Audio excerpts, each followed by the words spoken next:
MMA Rants and Raves, UFC 134, Anderson Silva versus Yushin Okami.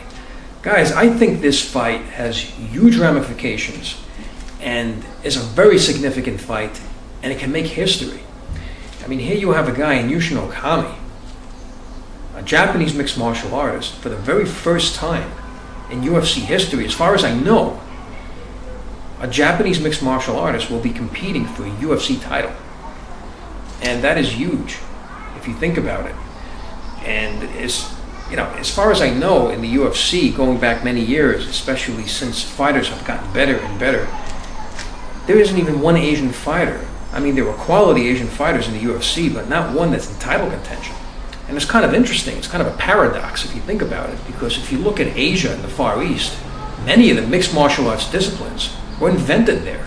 You know, like jiu-jitsu, kimura, these are all Japanese terms and disciplines of mixed martial arts. Karate, taekwondo, all this stuff is from the Far East, it's from Asia and Japan. Yet they don't have mixed martial artists to represent them in a championship caliber form. So, this fight can make history. It's really significant to think about. And here's something else I wanted to talk about. As far as the UFC, they haven't been able to get into the Japanese market. If Yushin Okami wins the belt, I mean, this is a native son of Japan. I mean, if he can bring the belt back to Japan, just think how significant it's going to be. I mean, I don't know if they're going to make a parade for him, but, that's really bringing back the pride, and kind of like, pun intended, because, a lot of pride fighters, a lot of good Japanese fighters, and, if he can win this championship and bring it back to Japan, it might help the UFC to get into that market. And the Japanese market is very big, we know that. Look what Pride Fighting Championship was, and you can see how many people in Japan embrace mixed martial arts. Very intelligent fans there that really appreciate the sport. And you just look at the Dream promotion now. A lot of top fighters are competing there as well. A lot of fighters still compete in Japan. So, if he can really accomplish this, it'll be a huge achievement. Now, as far as the fight is concerned, I think Yushin Okami poses matchup problems for Anderson Silva. He's a very high-level wrestler. He's very good, a master of top control, very good at controlling his opponent. His submission defense is incredibly good. Unlike Chael Sonnen, who uses his submission defense with ferocious ground and pound, not enabling the challenger to really work a technique of submissions, because he's really focused on defending himself as opposed to mounting an offense of trying to get a submission. He's really good at top control, controlling his opponent, and then working some ground and pound. He himself looks for submissions. Look at the Nate Marquardt fight. He was looking for a Kimura. I mean, you can see his takedowns are really good, and he's great on his back too. His guard is very good. I saw the fight against Nate Marquardt. Nate Marquardt couldn't do anything with those takedowns. When he took Okami down, Okami was very good at getting back to his feet. So, he's very good on the ground. His wrestling is really good. He's also a very big middleweight, very powerful. I mean, he's like 6'2", and, strong, very well conditioned, great cardio. He's young, he's 29 years old, and definitely very hungry. And these two have a history. He's faced Anderson Silva before and was in a favorable position before he got hit with a kick, which was illegal, and got that DQ win. So the other thing to mention is interesting. There's not going to be any jitters about facing Anderson Silva. I mean, these two are no strangers to each other. He's faced him before, so I'm sure he's looking forward to facing him again. So, he's really good in many different aspects. He's got a granite chin. That's the other thing. This guy can really take a punch. I mean, I remember the fight against Marquardt. He attempted a flying knee, and he got clipped. He got caught in the air, and he just absorbed it and kept on fighting.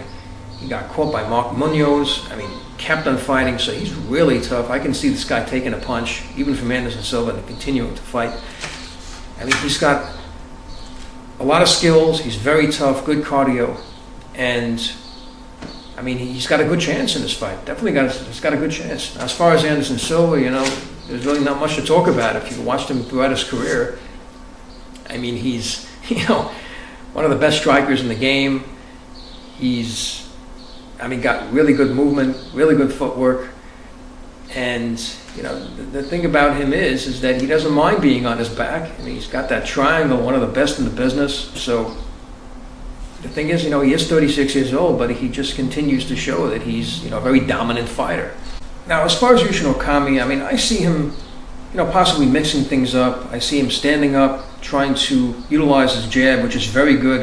And that's the point I wanted to bring out. He's looking at a huge reach disadvantage. You have Anderson Silva with a 77.6 reach over an only 72-inch reach by Okami. So that's a huge reach advantage to have. That's an important thing to look at. But if you saw the fight against Marquardt, he's also a good striker. Marquardt had a reach advantage as well at 74-inch reach against 72 of Okami, and Okami was landing the better jabs, it seemed. So that's interesting. A guy who's out-jabbing you and has a shorter reach, it shows how accurate this guy and how quick his hands are as far as utilizing that. And that's important to look at. It'll be interesting to see if he utilizes that jab to try to use that to set up a takedown. As far as Okami's chance, I see him trying to stand with Silva, trying to utilize some of his jabs, utilize some of his striking, get into a range to work his grappling and his takedowns. And, like I said, this is a guy who's faced Silva before. He's tasted Silva's power. And this is a guy, like I said, he can take punishment. So he may test those waters a bit to get into a range, to go for a takedown. And, I think, he's going to be able to take Silva down. And the trick is with him, and a lot of his fights have gone to a decision. The guy's a grinder. He's a really strong, very tough guy, very good cardio. And, if he could take Silva down and control him for 5 rounds, he has a good chance just to cruise to a victory. It's a good game plan. He can do that. Like I said, he may be able to take some punishment. He's a very tough guy. And it's a good game plan for him. He might try to work something like this. As far as Silva, the trick is, I think in this fight, it might be wise for him to try to work better takedown defense. Silva, to his credit, he's been so good on the ground with his triangles and his submissions that maybe he didn't have to work his takedown defense, or maybe he didn't have to use it that much.